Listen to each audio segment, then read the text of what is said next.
Hello and welcome to Autistic Radio. Here every Sunday courtesy of Coldpack. Coldpack.co.uk sponsors the programme, so if you need cryotherapy, please use them to support us. Harry, let's get straight into the show for the 555. Thanks, Jules. Hello, everyone. This is Harry's Facebook for Sunday, the 17th of May 2026. And this is where we go through the posts that are shared on the Autistic Radio Facebook page. And as always, the first post is a poem. And it's called Just Then I Saw a Bright Green Pig by Robbie Porser, who is with us today. Just then I saw a bright green pig. And then there was the other day I met an MP while drinking in the pub.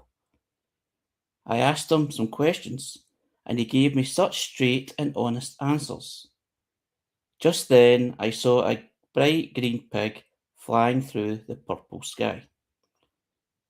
And then there was the evening I was sitting in my room thinking how kind and helpful politicians were, especially to the poor and needy. Just then I saw a bright green pig flying through the purple sky. What's your thoughts?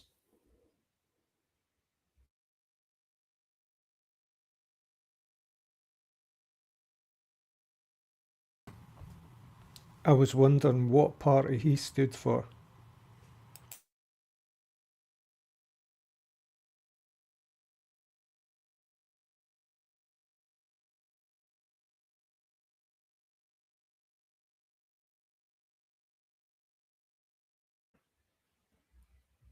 I like the poem, and it does illustrate the general feeling many people have about politicians in general, particularly in the UK, for talking sake. Because in many people's eyes, the politicians are all the same, even though they come out with the different, they come out with the spiel, they come out with promises, they come out with, the selling point that just like the salespeople do. But it feels that nothing ever changes for the better, especially for, the poor and needy, as was discussed in the poem. And I think it's just a tongue in cheek thing of a politician being honest and giving a straight answer. It kind of so profound and so typical. And even though it's prevalent today, it's been prevalent for a long, long time. And what it does demonstrate is sometimes you need to laugh at the ridiculousness of the way things are, because if you don't, it can drag you down. So humour is very important.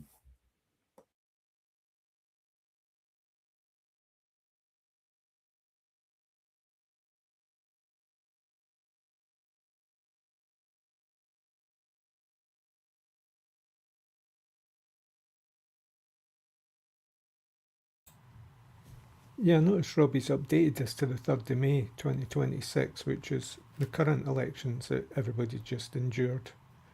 I think there's a basis in this poem of the idea of, if pigs could fly, and the pink elephant that you see perhaps in a fantasy. And we're in fantasy land at times here. There was something else I noticed about the content, but it's not coming back to me just now. Oops. Right. Well, Robbie is said in the text, and he did say in the poem copyright itself that it's actually a slightly modified of the original, which was written in 1998. So it's only slightly modified, meaning that nothing much has changed.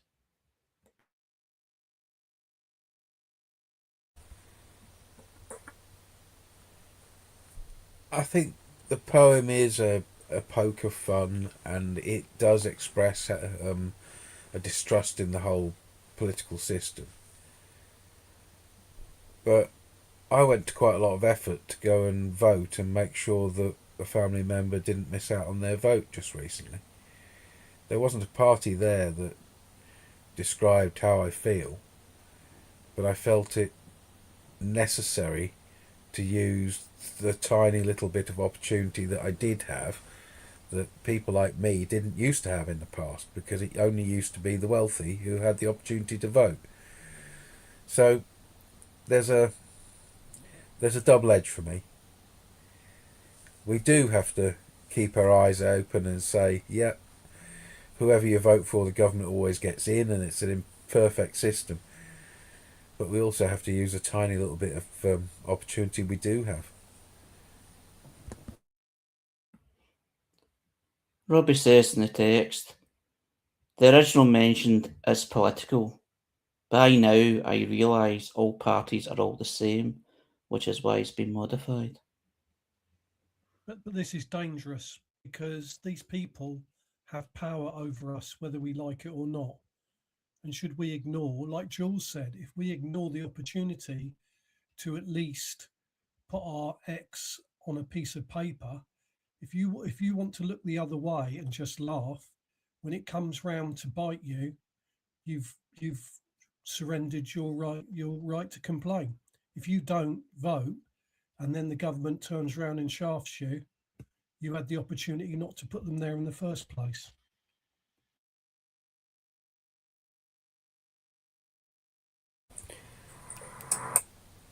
That's a passionate speech, but we do also have to accept that the poet has a valid point.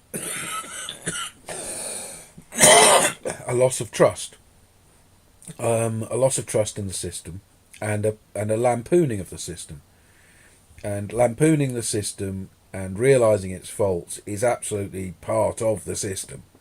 So we have to be open to it all, really, don't we? For me, it's excessive influence of money because the parties effectively, MPs effectively represent their party, not the constituent. And whichever party are, they're bought out by donations to the party and they're told how to vote.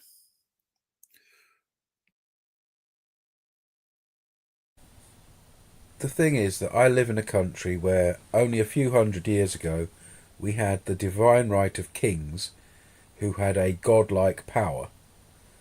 And only in the last few generations has it been possible for people at the low end of things, like me, to have any influence. And the proportion of influence you have now in a modern society is enormously different from the generations before us. I can see the poem itself and things like the poem as being a demand for something different from politicians. They'd love it if we just stopped caring and didn't bother, because then they could just get on with, doing what they do, making deals with each other. So I see the poem as a demand for something else, possibly a bright green pig, And I'm not joking here, This is sometimes why you get that slot in the voting card where there's like a gimmick politician, the Raven Looney Party or whatever. It's a protest vote to a certain extent. But the bright green pig for me is the not just a fantasy, not just a complaint, but a demand for something different. How often do the MPs go back against the party view and actually represent their constituents? Yeah, but when you vote for someone, you are voting for their manifesto. And the MP represents that party and their manifesto. So they shouldn't vote against anything that's in their manifesto. And if you voted for that MP, you have agreed that you think their manifesto is something that you want. But there are MPs who have the whip taken away because they vote against their party. That does happen. Your recent elections were council elections. Is that manifesto led? Well, no, because it's been hijacked as some sort of protest vote. But we have a very good councillor around here who regularly delivers leaflets on what he's doing, and he was voted back into his position again because he's visible and he posts on Facebook and he's concerned with things at the moment like the A326 being expanded, the loss of the local ferry, the reorganisation of local government here, because Hampshire, I think New Forest and Hampshire and parts of Southampton are all going to be part of one unitary authority. So he's involved in all of that. I'll just say I had. Sorry, Jules. I'll just say I had 20 candidates to choose from.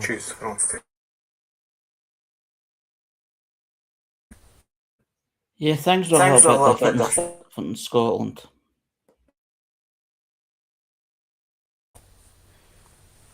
I think there is a point here that the system is imperfect, but it isn't just manifesto led, because the democracy part of it is supposed to be an incumbent MP through surgeries with his constituents or her constituents get to know in depth the local issues and vote accordingly. So it isn't just about manifestos. It's about politics and opinion changing as it goes along and being represented in an imperfect system. Kings didn't do that at all. Yeah, it's one thing to recognise. I know we're talking about politics and it's not the greatest subject, but it's certainly an important subject because that's the sort of hierarchy that kind of demonstrate how unfair things can be. But as Jules demonstrated by saying there is, it used to be a lot worse. And what we've got now is actually been fought for. It's not perfect, but it's been fought for. People actually died for this, the movement to actually be democratic or so-called democratic that we are now. I think it's just a lot of frustration of a rigged system, but it's better than it was before. But it's not like we should accept it as it is. We'd like to see it improved. And there's nothing wrong with ridiculing it. There's nothing wrong, discussing it. And it's always a target for humour because of how ridiculous it can seem at times. Just the way things are, the way that politicians behave, the way that general society behave, it's all hypocritical. There's all these rules, but they don't all go by the rules, but they tell you you've got to go by the rules. So you can see why it becomes such a frustration, but also a good talking point. We have a serious issue in this country. We have a party called Reform that is very careful not to support some of the initiatives that autistic people would see as part of their opportunity to have acceptance and understanding. We have a party in Reform that is likely to reduce and remove many of the things and rights that autistic people as part of this disabled group are used to. Other parties are not quite as difficult in their policies, but we specifically have a party in Reform that is very negative for the neurodiversity movement.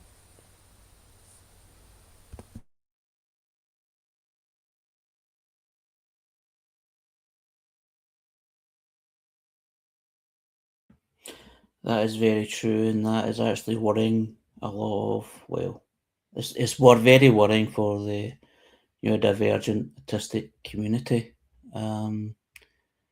Just keeping an eye on that, because that's been the fear.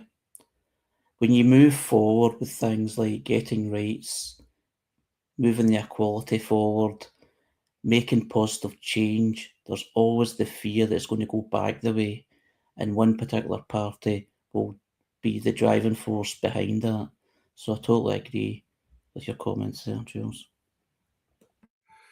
We also have a Labour Party that's not listening to the parents of neurodivergent children, pushing through policies in schools that is harmful.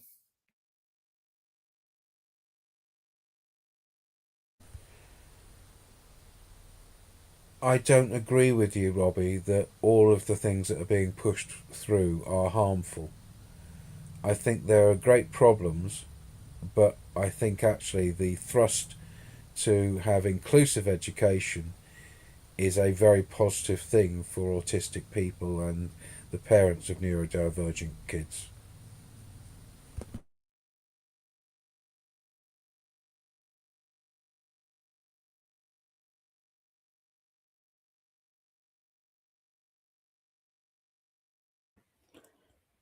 The next post is from But We're All a Little Bit Autistic, Aren't We? Which is a book who is the collective works of Emma Dalmain. And Emma is an autistic mother to autistic children, the youngest two of whom she home educates. She campaigns strongly for autistic rights and fights to stop autistic mistreatment, having worked with the police, the BBC, and other prominent media. And she shared the following: In this house, we don't do autism. We accommodate autistic people. We do fun, routine, sensory diets, love, and acceptance. We encourage and support, and most of all, we assume competence. What's people's thoughts?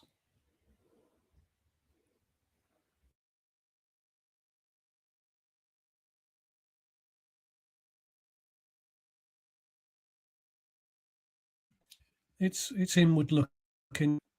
The thing is that to look outwards and look at things and how we can influence change and improve things.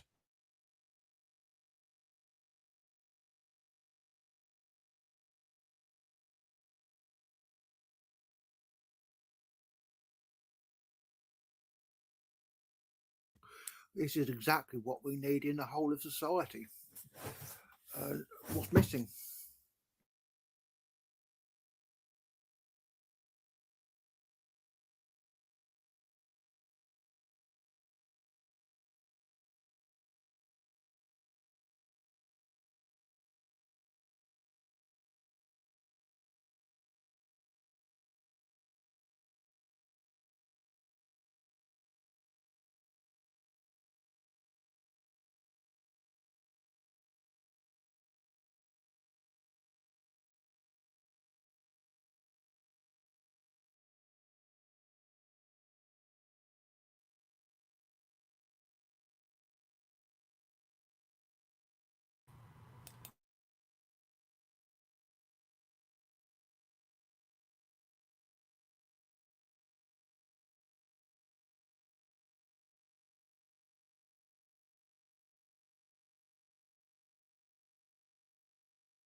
What I like about this post is just the inclusiveness.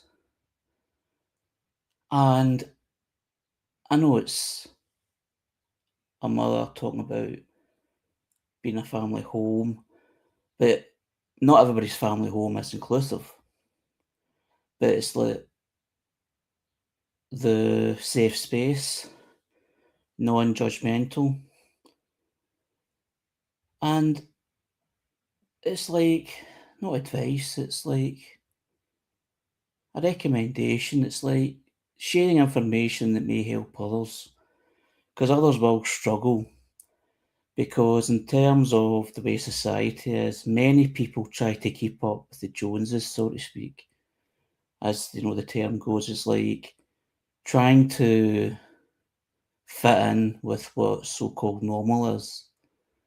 And time progresses in terms of autistic children. People go up, no, I'm no longer going to do that. There's nothing wrong here. It's just different, and they'll fight, tooth and nail for the family. But some people are always in doubt of that. And Emma being autistic herself does help that.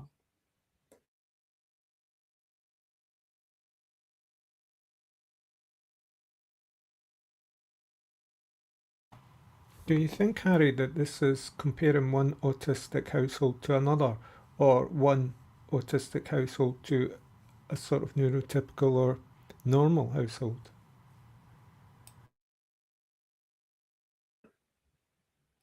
Could be both.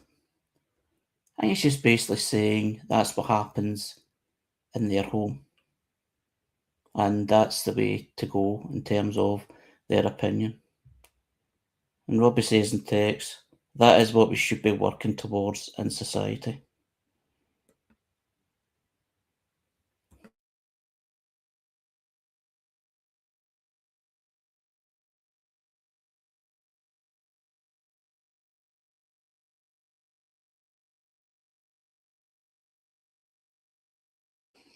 And Robbie also says in the text, instead, that's what we should be working towards in society. Instead of segregated support services, it would be better to have inclusive services.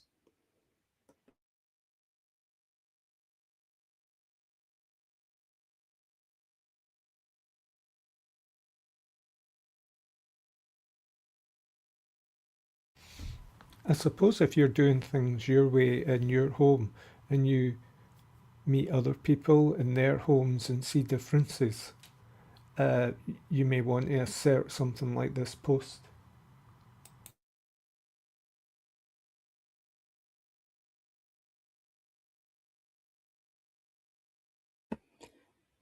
The next post is from the Neuroauthentic Network, CIC, who are a non-profit organisation, autistic-led, supporting neurodivergent people and their families to live authentically, neuroaffirming support, specialising in autism, PDA, ADHD, forest school, parent support, EHCP, and EOTA's guidance. And they share the following. It's an event they hold every Saturday,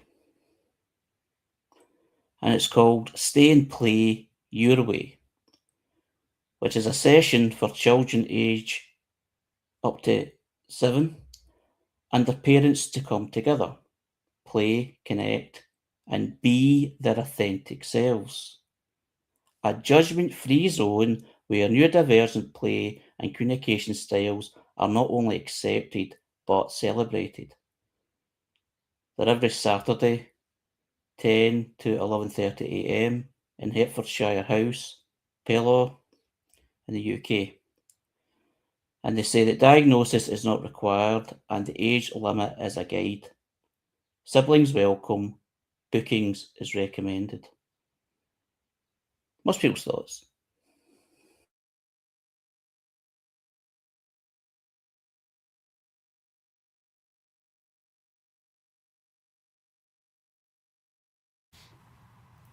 community fund, that's a national lottery symbol, isn't it? It's good to see they're still involved in funding these things. I'm just trying to relate in my mind to what I used to know about, kids' play centres, the general kids' play centre, and this being a more accommodating, I imagine, environment.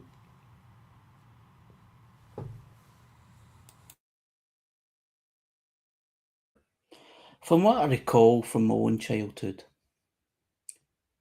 maybe a bit older than this, maybe not actually, because up to 7, so can relate to it quite well actually. It's like there's certain rules of what a young boy should be interested in and should be playing with.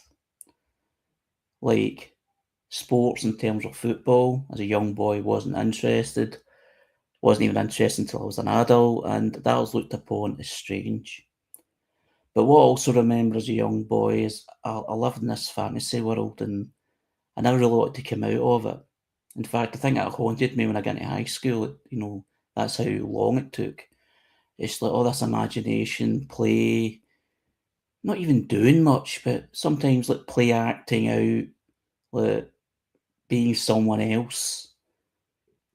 And I can recall actually doing that with some of my siblings, which was great fun. It wasn't judgmental then, but it was very judgmental as you were strange by others' children's standards. Maybe even the teacher or nursery's standard, whatever that was.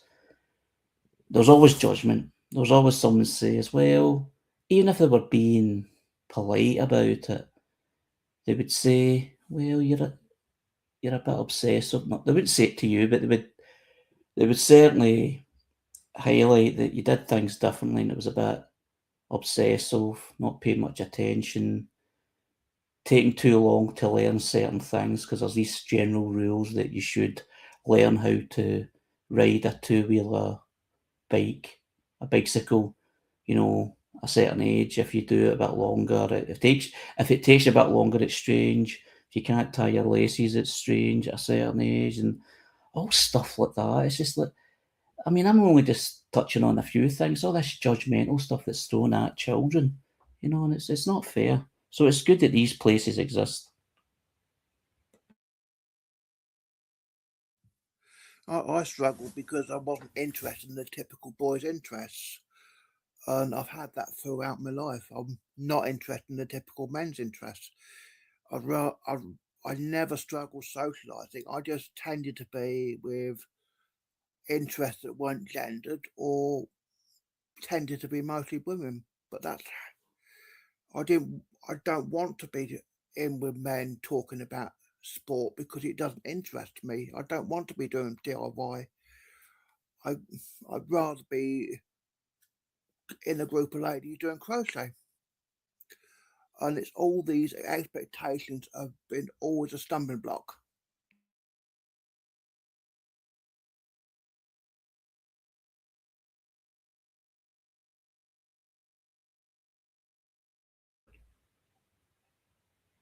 Ray, excuse me, Ray has shared in the text about Forest School. Forest School is a child-centred outdoor education process that offers holistic learning through regular long-term sessions in woodlands or natural environments.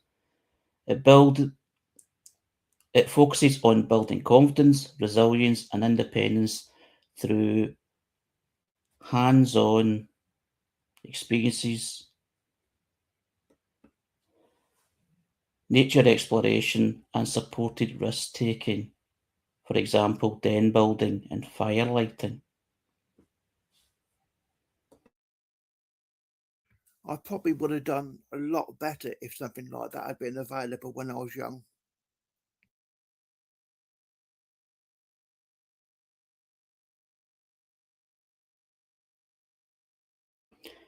I like the nature element to it.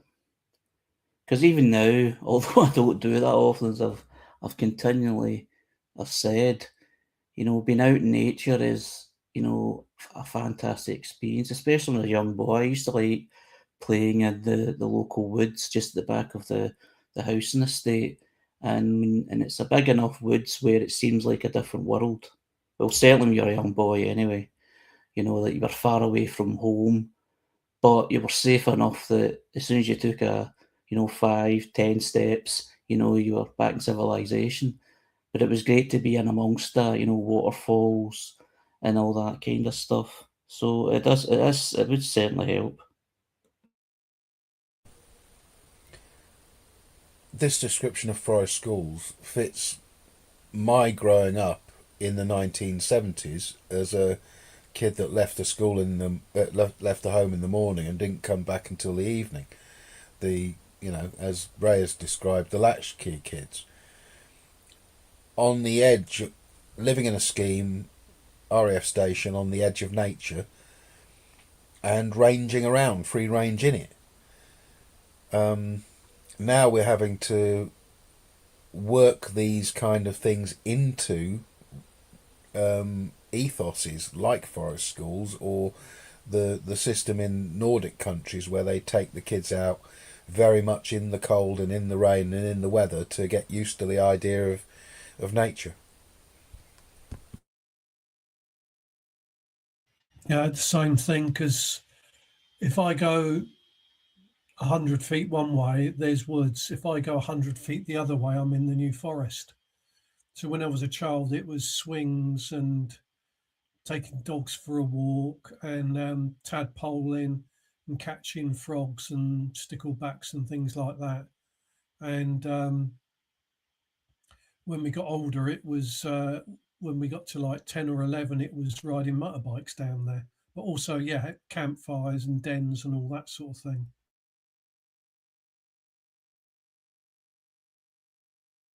Some of the Some of the happy, happy some of the happier times for me were when we went camping with a camping club in Tempe sites, and that was a bit nearer that sort of experience. And all these three voices are autistic guys talking about autistic kids when they were kids. Now we seem to wrap these autistic kids up in some kind of cotton wool. There was a time, I suppose, in our youth or in my youth where there were these organisations who would try and, organise this activity for you. I'm thinking of the Cubs and the Scouts. I remember watching my brother orienteering in a local very small piece of woodland to get his grades for, I think, the Boys Brigade, I think it was called back then, or some naval cadet thing. I got kicked out of the Cubs because I was wearing someone else's badges, but I didn't know that was illegal. I just inherited the jersey from my mother's cleaning job. I like that, Ray. I like that. Just talking about that reminds me that I was in the Cubs and the Scouts, and we did a lot of those activities. But the thing about the Scouts and the Cubs is the social element of it. And because I was quite immature, or seemed to looked upon as immature for my age, I was looked upon as strange. So it wasn't always a good experience. But there were some good ones. It was, going out camping, out in the field, not too far away from home. It'd be a long walk, but it wasn't that far in the car, next to Loch Lomond. And going to other places, it was always amongst nature. And when I used to go kind of wander away on my own and be on my own and enjoy the nature thing, that was my element. I wasn't that interested in the sort of activities with others, because there was always this show off that did it better than everybody else. And there was always someone, not always me, but there was always someone that struggled a bit. And there was this sort of hierarchy. If someone did this better and you didn't do it as good because you're going after badges and all this nonsense, it wasn't that great. But I certainly did have some good times in the Cubs and the Scouts, as what I've described.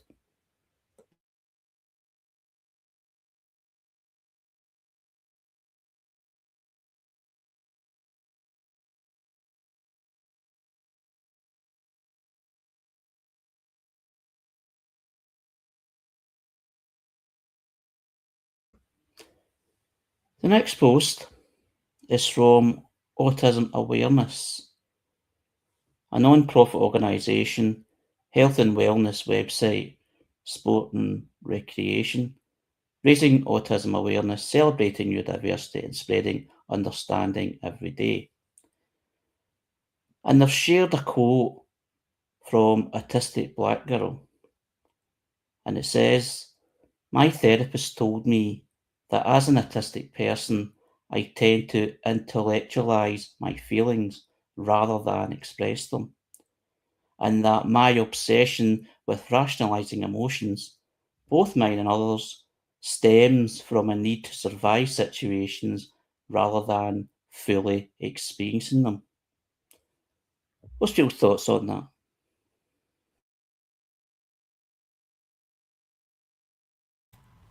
Sorry, I'm laughing here. I've got to laugh at this kind of advice you get from specialists.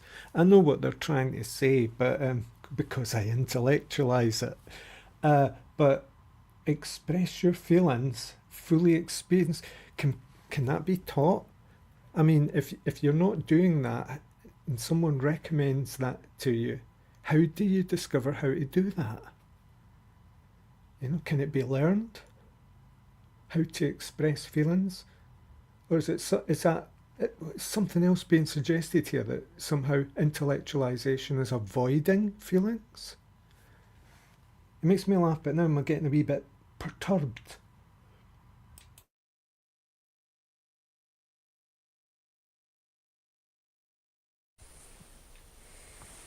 To me, it's a therapist saying that you as an autistic person are doing human being wrong, and you need to express these emotions rather than thinking about them. You need to do them conventionally, and because you're not doing that, you're not fully experiencing life in the way that that therapist judges a human being's life. The therapist is a cunt.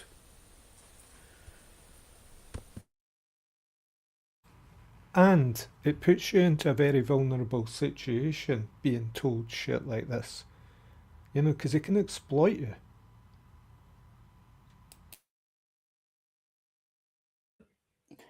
Yeah, at first when I read it, I thought this is interesting. But then when I read it again, just now, and hearing the response so far, it's damn right insulting, isn't it? It's like, as Joe was saying, it's like you're not doing it right. You're not being a human properly. And because of that, you're not getting what you should get from being a human. And that is terrible, thinking about that. And I hope that hasn't, well, it may be taken literally, of course, because they're autistic, but I'm kind of thinking out loud now, but yeah, I get the general feeling and agree with what people are saying so far.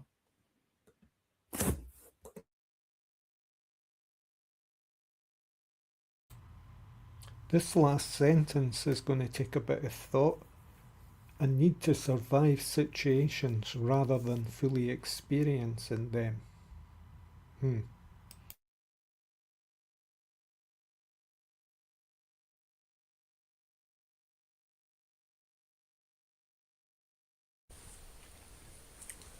It's a sales hook for trauma. The therapist is suggesting that the person requires more sessions in order to explore the trauma that has led them to this need to survive, and these avoidance behaviours. It's a sales talk, but even they don't understand it.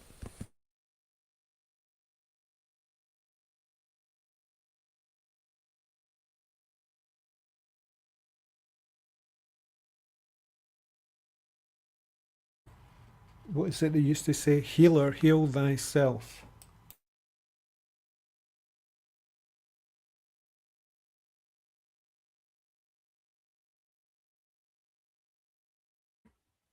Yeah, I Yeah, agree I with agree that. with that. But This But is it's the also offer. good also to be good to be understood. understood. Sorry, Harry. This is the offer of a controlling relationship by a professional. This is what we need to avoid.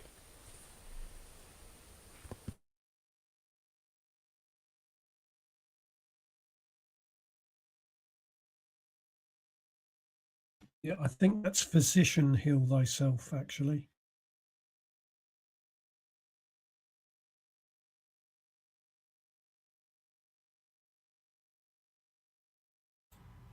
That'll do.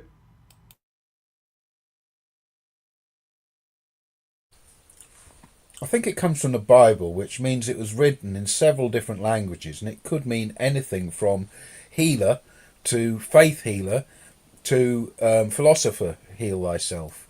So we can't really be that pedantic about this. Hey, let's not over intellectualize. The Latin version is Medici curata ipsum, and Luke 4:23. But Medici is obviously translated as physician in this case, anyway. Yeah, I don't think the Dead Sea Scrolls were written in Latin.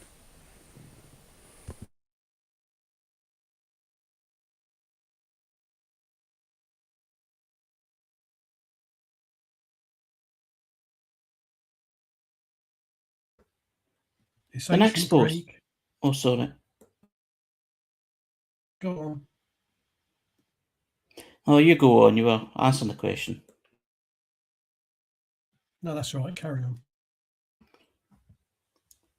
Next post is from Pete Warnby, autistic author. An autistic and ADHD award-winning writer and speaker on autism and autistic lived experience. Author of What I Want to Talk About, Untypical and Different Minds on pre-order now. And share the following. If your child is diagnosed as autistic, it might be worth looking into whether you are too. What's your thoughts?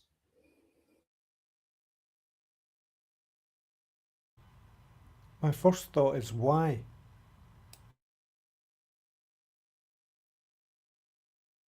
I have no doubt my father had autism. I can't think of anyone else in the family, though.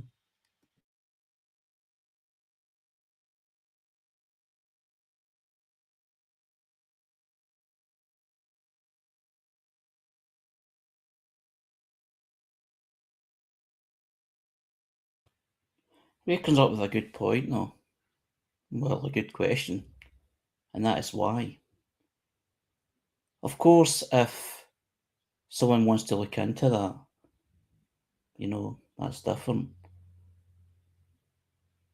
But being this kind of quote saying, maybe you should look into it if your child has been diagnosed autistic or identified as autistic, maybe you should look into it. Sometimes, for many people, it won't be necessary. Because I'm sitting here and I have no idea whether my parents are autistic. And I don't like to say, on live radio if that's the case or not. I mean, but then I'm going back a bit. It's not, my parents are in their late 60s. And if you're talking about grandparents, if they were alive today, they'd be in their 90s. So it's gone back quite a bit. But even if that was the case, I mean, why look into it unless it's affecting your life? I am aware of someone whose children have been diagnosed as autistic, and he wanted to look into whether he was too. And I did give him that test that we talked about. It's a few years ago now, that someone kind of gave that you can do, and it would tell you through points or whatever that, it's not, clad in stone, but it's like something, a guide. And they looked at it and it says that he had the points. I think apparently had the same points as me because I gave it a go. But unless someone's actually looking for that, maybe it's closure or a comfort or whatever you want to call it, I don't think everybody or anybody should go for it unless they want to. I don't think that's probably this is talking about. It's probably a message that if you've got that in mind, it's something you can look into. It isn't always an easy thing to do, particularly through the NHS in the UK because of the waiting times. Of course, there's all the different ways of doing it privately. It costs a lot of money to do so. I think there's another point to this. If your child is autistic and you look around yourself and your other family members, it gives you a way to address this understanding as a family. It gives you an insight. You're likely to find that there are autistic traits that you can identify in various other people close to you, and it makes understanding the whole thing and putting things in context a lot easier if you see it like that. So there's that to it.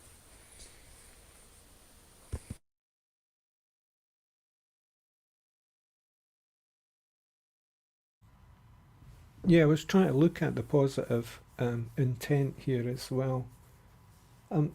As you were talking there, Jules, I was remembering like what other words were used in families, like he's a bit sensitive, like his uncle, or he's artistic, or yeah, there was loads of ways people used to compare notes about personality um, and behaviour, perhaps, um, before there were things like um, diagnoses.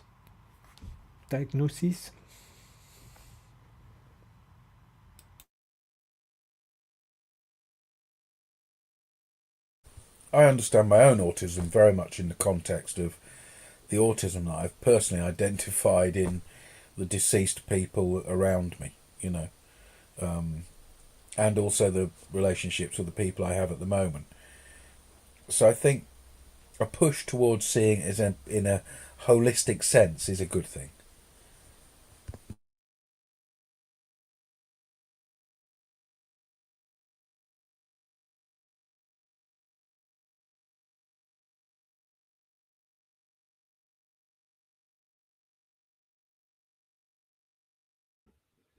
The next post is from Flourish with Neurodiversity, who's a coach, helping you flourish and thrive, not just survive. Neurodiversity coaching and services, ADHD, AUDHD, and Tourette's, adults and children, work school, PIP, DLA, EHCP, support training and resources. Free Flourish Neurodivergent Hub. And what they've shared is about their free virtual support group for ADHD and AUDHD adults, which is the first Wednesday of every month, 6 to 7 p.m. UK time.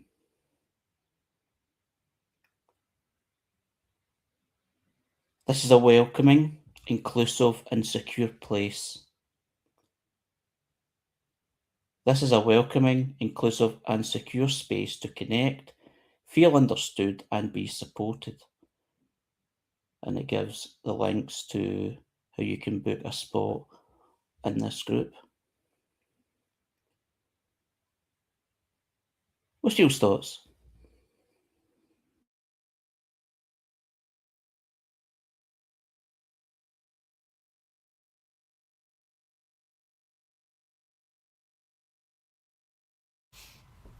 I'm hearing this thing about space a lot tonight, maybe in general. I think a lot about space, But these kind of spaces, again, this idea of things being organised for you, the idea that you participate in these spaces. I suppose that's like mind recognition, yeah, because I'd hope that within yourself, or within myself, that I'm trying to get that space, not just for myself, but to share. And so that when I'm with others or in any environment, I can bring that space to bear rather than, require someone else to set it up institutionally for me to participate in. But I totally understand why that is necessary for others.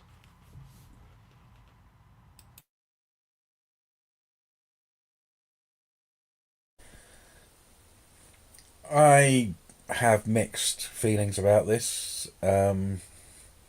I want people to find peer support. I don't necessarily want people to find peer support, which is actually then a lead on towards a paid for service, and a dependency type culture. But if that's what people want and need, buying it through an actually neurodiverse service rather than an outside group is probably the safest way. Just not my thing, really. I like to be able to drop in, drop out. I don't like to book anything. I don't like this format, but that's personal to me.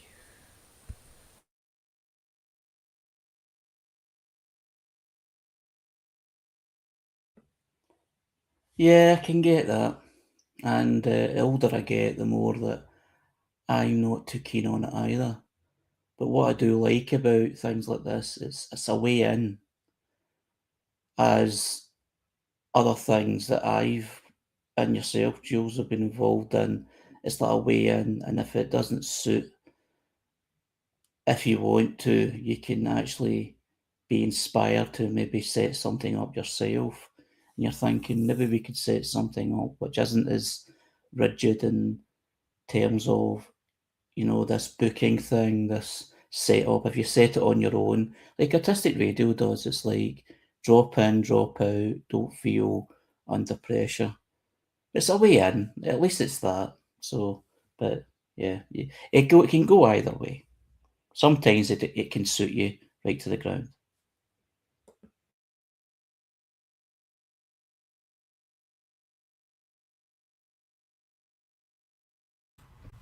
Yeah, just put in the text there, this being a virtual support group, it's in a sense less threatening. And as Robbie's put in the text, often more accessible.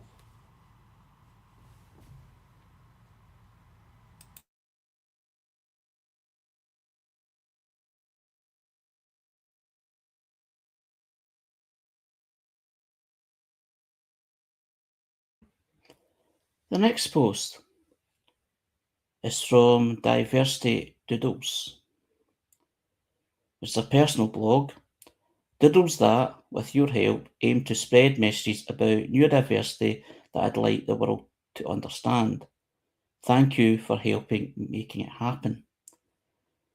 And they've shared a doodle with the snakes and ladders picture,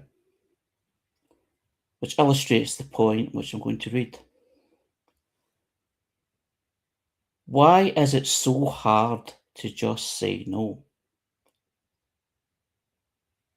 To just not do something they either don't have the capacity for or just plain don't want to? Because saying no is a whole process. In fact, more like a whole game of snakes and ladders. Because the thing you're asked to do, and I have been conditioned to do the thing out of guilt above anything else. So I spent a lot of time just looping the same bottom two rows, predictably. Occasionally, the dice land right and I actually progress to asking myself if I want to do the thing, which is progress. But the chances of me landing on the feeling guilty about not doing the thing runs close to 100% probability, and thus runs risk of landing on doing the thing out of guilt anyway. Of course, there's always a chance that I remember the thing as a choice and actually chose to do it because I want to. This too is upward progress, a nice ladder.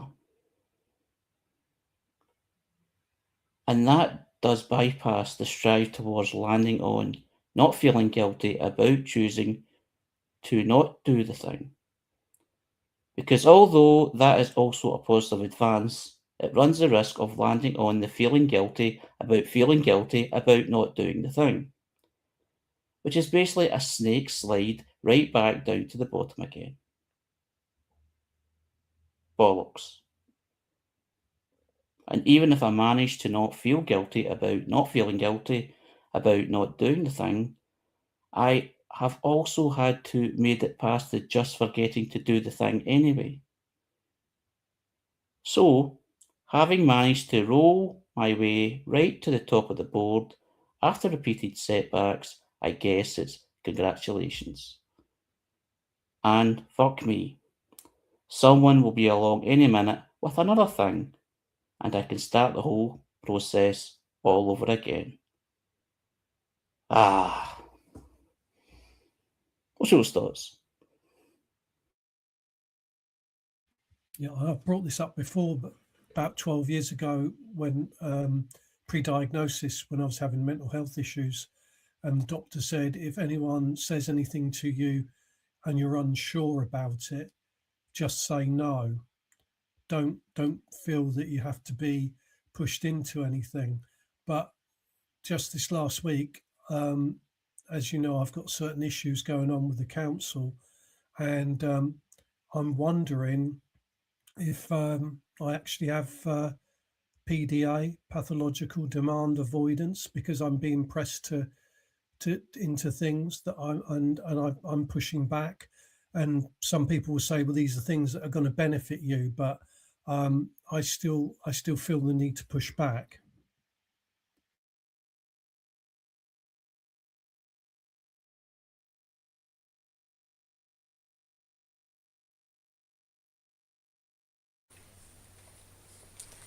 I don't recognise the experience described here as an autistic experience. I think perhaps the person themselves might have got themselves into this pattern, but I'm not relating it to autism or diversity.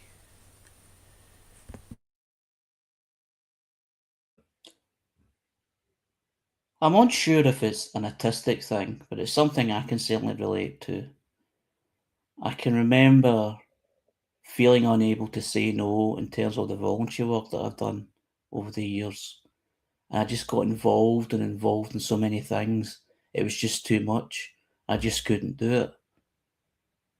And I do remember getting that advice from many people, including professionals. You know, don't feel bad about saying no, but there's always this guilt trip about saying no. And in my head, trying to have a reason for myself, a right good reason to say no, even though I'm exhausted or I'm doing too much. So I can identify with a lot of what the post is saying. But whether it's actually autistic related, I don't know, because I only know being autistic, of course.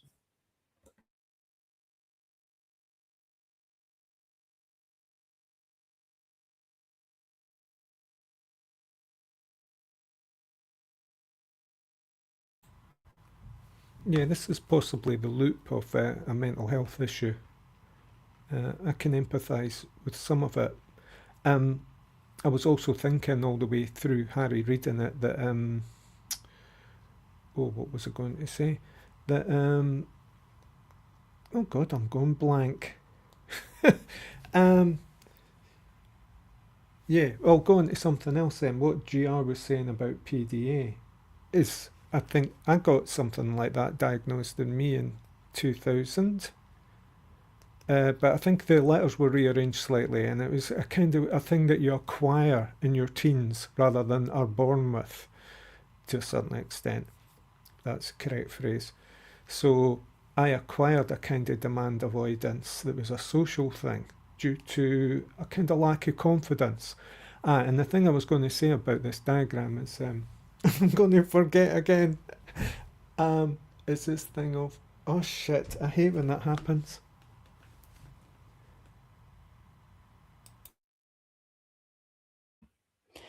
Robbie shares in the text, I recognise the experience of having to meet expectations.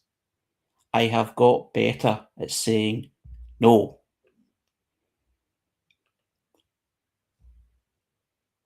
Well, thanks everyone. That was another great discussion. That was a great discussion as always. And thanks for Robbie for providing the poem that was read at the beginning of the broadcast. So this is Harry's Facebook for Sunday the 17th of May 2026, which is part of the Spectrum Voices Conversation, which is live every Sunday, 5:55 to 7 p.m. UK time. And I look forward to next time. Good night.